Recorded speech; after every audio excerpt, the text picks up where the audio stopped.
It wasn't the dying part that killed me. When the doctor walked into the room, he had that look. You know the one.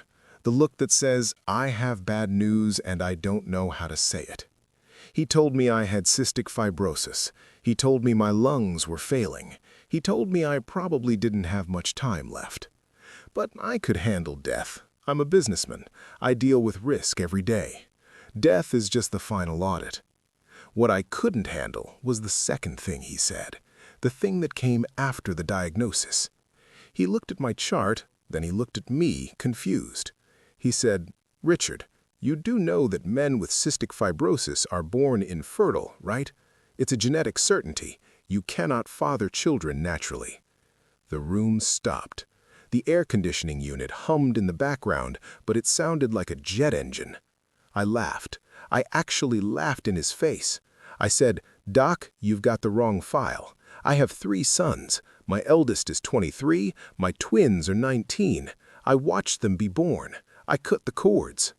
The doctor didn't laugh. He didn't even blink.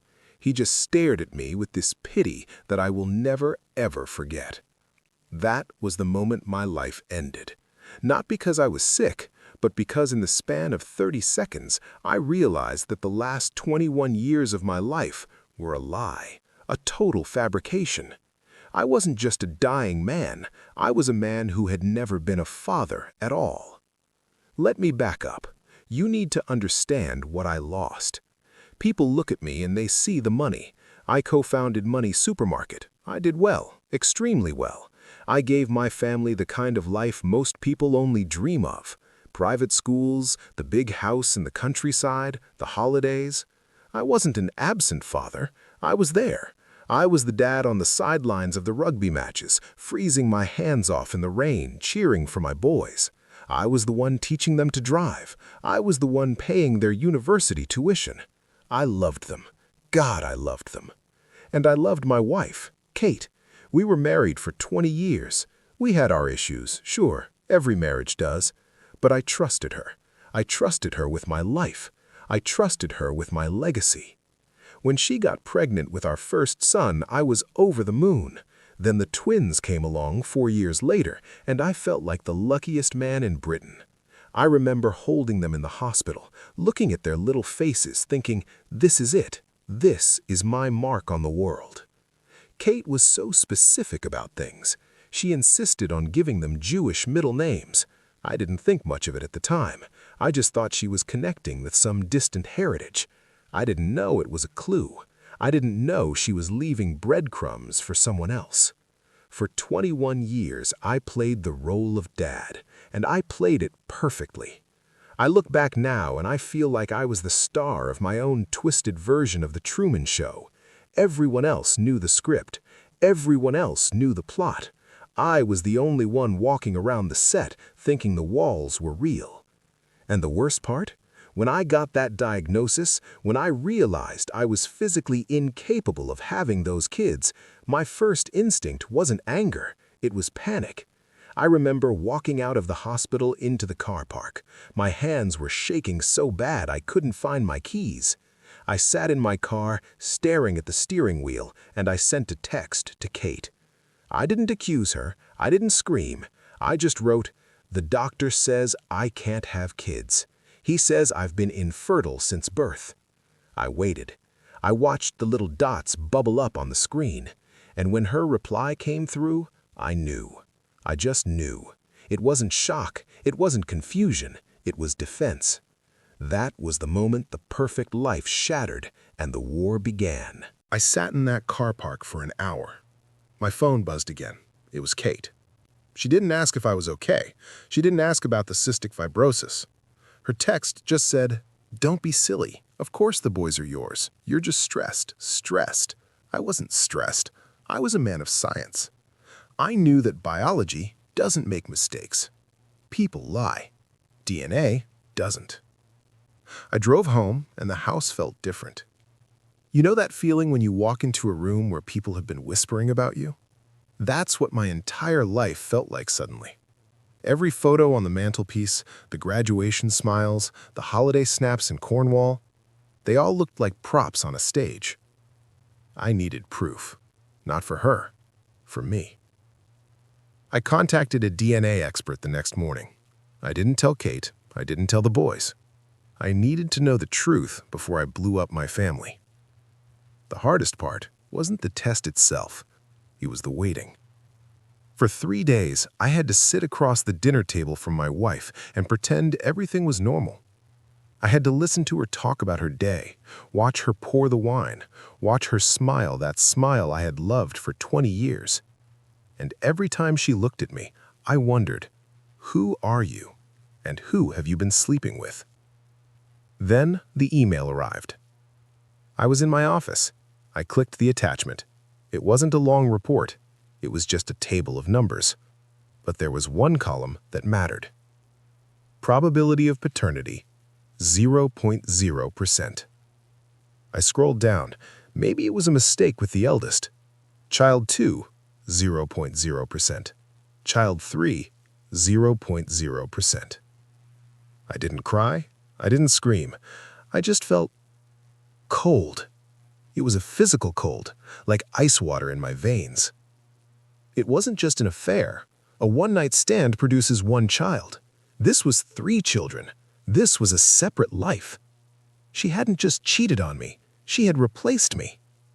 I walked downstairs. Kate was in the kitchen. She looked up, holding a tea towel. She saw my face, and she stopped moving. I didn't shout. I just put the paper on the counter. I said, "Stop lying. I know." And this is the part that still haunts me. She didn't break down. She didn't beg for forgiveness. She looked at the paper, then she looked at me, and her face went hard. She said, "It was a long time ago, Richard. It doesn't matter. You're their dad in every way that counts." It doesn't matter? I had worked 18-hour days to pay for their private schools. I had built a fortune for them. I had given them my name. I looked at her and said, "It matters to me, and now I want to know who he is." She crossed her arms. "No." Just like that. No. I realized then that the woman standing in my kitchen wasn't the woman I married. She was a stranger who had been stealing from me, stealing my time, my love, and my life for 2 decades. And if she wasn't going to tell me the truth, I was going to have to drag it out of her in court. Most men walk away. They pack a bag, they move into a hotel, and they try to drink the pain away. But I couldn't walk away. I couldn't just leave it. She had taken £4 million from me in the original divorce settlement. $4 million. And she had taken it based on a lie, that we were a family, that those boys were my heirs. So I did something that made the lawyers nervous. I sued her. Not for divorce, we were already done, but for paternity fraud. It wasn't about the money. I have plenty of money. It was about the truth.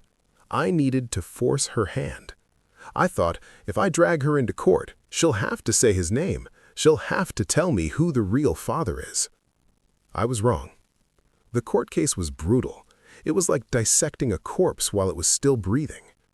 Her lawyers tried everything. They tried to say I was vindictive. They tried to say I was harassing her. But the facts were simple. She had an affair. She got pregnant. She must have known, that there was a risk.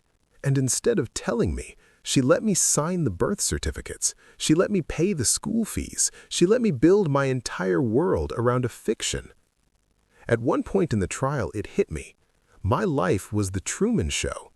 You know that movie, where everyone knows the truth except the main character. My friends knew she was flirty.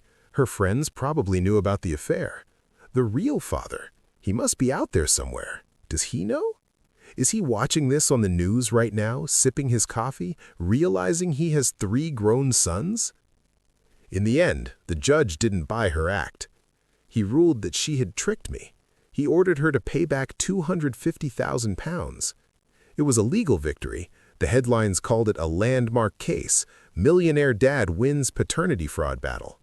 Strangers were high-fiving me in the comments section. Men were calling me a hero for fighting back. But let me tell you what victory feels like. Victory feels like sitting alone in a big house, staring at a check for 250 grand and realizing it doesn't fix a damn thing. The money didn't cure my cystic fibrosis. My lungs are still failing. I still wake up coughing knowing my time is short. And the money didn't bring my sons back. That's the part the news doesn't show you, the wreckage. When the truth came out, the boys didn't run to me. They circled the wagons around their mother. 2 of them stopped speaking to me entirely. To them, I wasn't the victim. I was the guy attacking their mom in court. I tried to explain it to them. I sent texts. I said, I'm not attacking her. I'm just trying to find out who I am, who you are. But silence is a loud sound. I still don't know who their real father is. Kate refused to name him, even to the judge. She paid the fine rather than give up the secret. So here I am. I'm a father with no children. I'm a grandfather who will probably never see his grandkids. People ask me if I regret finding out. They say, Richard, wouldn't it have been better to die happy? To die thinking they were yours? Maybe. Ignorance is bliss, right? But I look at the DNA test sitting in my safe. It's the only honest thing in this house. DNA doesn't lie. People do. And sometimes the people you love the most are the ones who can lie the best.